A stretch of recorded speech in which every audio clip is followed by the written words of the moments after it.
প্রিয় দর্শক, ইসলামের দৃষ্টিতে সালাত হলো ঈমানের পর সবচেয়ে বড় ইবাদত এবং জান্নাতে প্রবেশের মূল সড়ক।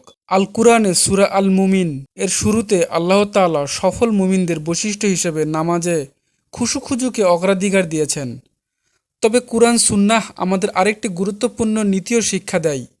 ইবাদত তখনই পূর্ণ হয় যখন অন্তর, কথা ও কর্ম একসঙ্গে আল্লাহ ভীত ও অনুগত্যে পরিণত হয়। কেউ যদি নামাজ পড়ে কিন্তু পাশাপাশি এমন গুনাহে লিপ্ত থাকে যা ঈমানের মৌলিক দাবির পরিপন্থী, তবে সে নামাজ তার জন্য রক্ষা কবচ হবে না। নবী সাল্লাল্লাহু আলাইহি ওয়াসাল্লাম সতর্ক করেছেন যে কিছু নারীর বিশেষ গুনাহ আছে, এগুলো থেকে তওবা না করলে ইভেন নিয়মিত সালাত আদায় করা সত্ত্বেও তাদের জাহান্নামের শাস্তি ভোগ করতে হতে পারে। নিচে কুরআন ও হাদিস ভিত্তিক ব্যাখ্যা প্রমাণসহ এমন 4টি শ্রেণী উপস্থাপন করা হলো।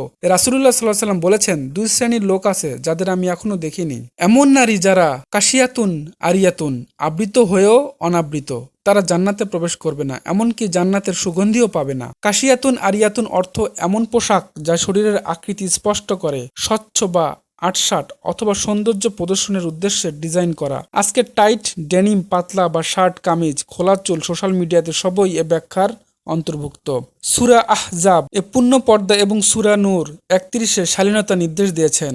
কাজে যে নারী অহংকার ভরে পর্দাহীন পোশাকে বের হন বা ছবির মাধ্যমে নিজেকে প্রদর্শন করেন, তার নিয়মিত 5 ওয়াক্ত সালাতও তাকে রক্ষা করবেন না, যতক্ষণ না তিনি নিজেকে শালীন ও সুরক্ষিত করেন। আবু সাঈদ খুদরি রহমতুল্লাহ থেকে বর্ণিত বিখ্যাত হাদিস, রাসূলুল্লাহ সাল্লাল্লাহু আলাইহি ওয়াসাল্লাম বলেন, আমি জাহান্নামে দেখলাম এবং এর অধিকাংশ অধিবাসী নারী। সাহাবীরা জানতে চাইলেন, তিনি বললেন, তারা স্বামীদের প্রতি অকৃতজ্ঞ এবং নিয়ামতের অবমূল্যায়নকারী ছিলেন। সূরা বাকারা 228-এ বলা হয়েছে, নারীদের উপর যেমন স্বামীর হক আছে তেমনি তাদেরও প্রাপ্য হক আছে, তবে স্বামীকে 1 ডিগ্রি মর্যাদা দেওয়া হয়েছে। স্বামী যখনই সরই সীমা মেনে চলেন তখন স্ত্রীর কর্তব্য, সম্মান, কৃতজ্ঞতা ও দায়িত্বশীলতায় সাড়া দেয়া। কিন্তু অনেক বোনই সামান্য ত্রুটিতে স্বামীর সব উপকার ভুলে যান। এটি কুফরুল আশির এর অন্য হাদিসে এসেছে, স্ত্রী স্বামীর শয্যা ত্যাগ করলে ফেরেশতারা সকাল পর্যন্ত তাকে অভিশাপ দেন। অকৃতজ্ঞতা আর দাম্পত্য অবজ্ঞা নিয়মিত সালাতের সওয়াবকে নিঃশেষ করে দিতে পারে যদি সে তওবা না করে। সূরা নূর 19-এ আল্লাহ বলেন, যারা মুমিনদের মধ্যে অশ্লীলতার প্রচার পছন্দ করে তাদের জন্য দুনিয়া ও আখিরাতে যন্ত্রণাদায়ক শাস্তি রয়েছে। রাসূলুল্লাহ সাল্লাল্লাহু আলাইহি ওয়াসাল্লাম বলেন, গীবত ব্যভিচারের চেয়েও কঠিন। গীবত মানে এমন কোনো কথা যা অনুপস্থিত ব্যক্তি শুনলেও খারাপ লাগবে, আর নামিমা একজনের কথা অন্যের কাছে লাগিয়ে শত্রুতা সৃষ্টি করে। ডিজিটাল যুগে group chat, status, YouTube comment, ব্যঙ্গ বিদ্রূপ 5 ওয়াক্ত নামাজি কারো জন্য এ পাপ অন্তত সামান্য মনে হতে পারে। অথচ ইবনে মাজার এক হাদিসে আছে, গীবতকারী যতক্ষণ না তওবা করবে তার গুনাহ মাফ হবে না। কিয়ামতের ময়দানে ক্ষতিগ্রস্ত হওয়ার বড় কারণ হবে যখন গীবতের শিকাররা নামাজ রোজার সওয়াব নিয়ে যাবে এবং অপরাধী দেউলিয়া হয়ে জাহান্নামে পড়বে। রাসূলুল্লাহ সাল্লাল্লাহু আলাইহি ওয়াসাল্লাম বলেন, যে নারী সুগন্ধি মেখে বাইরে বের হয় যাতে লোকেরা তা ঘ্রাণ পায়, সে ব্যভিচারিণীর সমান।